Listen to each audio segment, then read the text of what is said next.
الشركات الخاصه دخل اول طرابلسي، دخل مش بالحسن ومش كاكتوس للانتاج، اول واحد دخل هو عماد الطرابلسي. عماد الطرابلسي عبر انتاج برنامج اسمه كاريكاتورز يدوم 10 دقائق، تعدى في رمضان، قيمته 80,000 دينار البرنامج، في 15 يوم ضرب مليار و200 وروح. بعدها هي دخلت ثم شاب طموح ومبدع حقا اسمه سامي الفهري، تكوش عليه لص يمتلك المال ويمتلك السلطة، وكون ما يسمى بشركة كاكتوس برو. هذه استأثرت بإنتاج التلفزة 100 الملايين. ولهنا شنية في الاتفاقيات ما بين كاكتوس برو وما بين الواحد، نعطيكم في الاتفاقيات مليارات، لكن ما يخلصهاش فلوس سامي الفهري. كاكتوس برو لخاطر ما نحكيش على سامي الفهري يعني. كاكتوس هذه للإنتاج كانت تخلص عبر مساحات إشهارية، وكانت مقننة في اتفاقيات في عقود التنفيذ الانتاج هذا بالضبط 16 دقيقة ونص. باش نعطيك بالضبط لهنا باش نمشيو، لهنا وقع ابتزاز للتلفزة إلى حدود ما يسمى بالثورة، يسمى باش نعطيك الثورة، لأن الثورة قريب تجهض من داخل أسوار المؤسسة، تجهض نهار 13 جانفي، واحنا كنا حاضرين في التلفزة نهار 13 جانفي. شكون المسرحية اللي دارت في التلفزة في البلاد وين كانت تدار؟ كان يدور فيها عبد العزيز بن ضياء، سمير العبيدي في بيرو رئيس المدير العام، وكان اتصال مباشر باللجنة المركزية وبإيتيك بسامي الفهري ومعز بن غربي. خلينا نرجعوا للبلاتو باش نعطيك لحظة بالله أقل من دقيقة. لا باش نعطيك لا خاطر مهم موقع في التلفزة التونسية لو 13 لو 14 موقع في التلفزة التونسية ما عشتوش وانتم، احنا عشناه، احنا لهنا بتنا لهنا على القاعة، حتى واحد ما كان عايش فيها، احنا عشنا فيها. أقلية كنت عبد العزيز بن ضياء، سمير العبيدي في بيرو شوقي العلوي، مشينا ما عبروناش. ماضي ساعتين يتكلم سامي الفهري كهيئة المدير الروبورتاج، يقول له ابعث لي الكار نخدموا بالسوني 1 في الواحد الكار تخدم توا في البرنامج هذا، ابعثها لي الاوتيك. كانت حالة طوارئ، كانت الزيرو 1 تمثل لنا بالنسبة لنا احنا مصيبة، ما نجموش نخرجوا. يا ودي عندنا زوج استديوهات، عندنا استوديو الافتراضي وعندنا استوديو الاخبار مهيئين للخدمة، حتى واحد ما قبل يلزمك تخرج.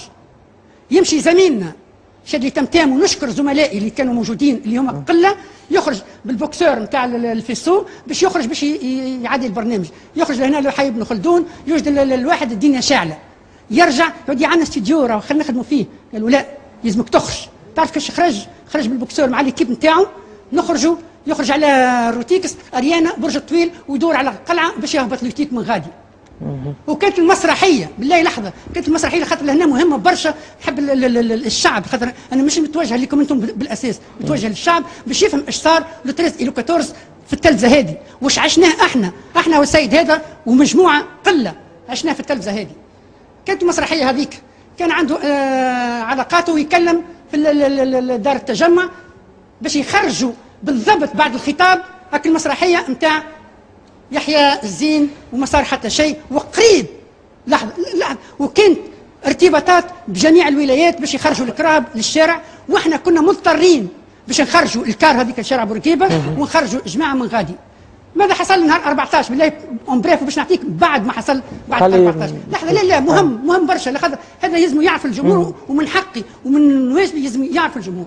نهار 14 مع الناس الكل، خاطر الناس الكل ما عندنا حتى شيء، وقع احتجاج على فكره على البرنامج في اللقاء في يوتيك، وكان الاجتماع الرهيب لاعوان التلفزه نهار 14 جانفي للاحتجاج على حصه سامي الفهري في يوتيك.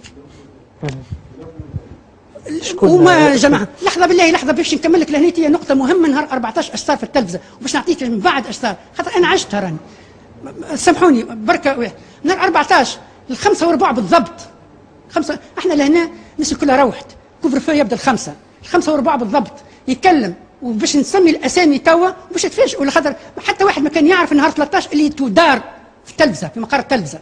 نهار 14 سامي سيك سالم من الحرس الرئاسي في القصر يكلم زميلنا ادريس بن يوسف باش يخرج له كار عنده خطاب في القصر. يحضر، هو مكلف بفريق تغطيه الانشطه الرئاسيه باش يخرج الكار للقصر، يخرج داخلين بعضها وما نجموش نخرجوا خاطر الدنيا كلها واحد، والكار حتى ما فماش، حتى البيرسونيل ما فماش. سؤال بسيط، وقتها وين كانت مدام ايمان بحرون؟ في الجبهه كانت؟ مش موضوعنا هذا، مش موضوعنا. لا باش نجيك الامام بحرون يا سي طاهر، هذا موضوعنا. يا سي طاهر، يا سي طاهر هذا موضوعنا. باش نجيك الامام بحرون. لا في ساعه باش نعطي الكلمه الامام بحرون. انا كنت موجود. سي طاهر خلينا نعطيو الكلمه بعد نرجعوا. باش نكمل هذه النقطه هذه بركه. لحظه النقطة هذه بركة نهار 14 من بعد باش نجيك شو قاع بعد 14 خاطر مهم برشا لازم الشعب يعرف، لأنه الشعب باقي يضرب فيا أنا كولد التلفزة، مش يضرب في الجمهور هذا، أنا ولد التلفزة اللي يعمل لي إعلام العار، أنا ولد التلفزة اللي يقول لي راك ماكش تخدم على روحك وماكش تأدي في مهمتك باش تعمل المؤسسة هذه تطورها من مرفق من مؤسسة حكومية لمرفق عام. هذه أنا مطالب به. نهار 14 خرج، احنا نحضروا في الكار، ما فماش بيرسونيل، ما فما حتى حد.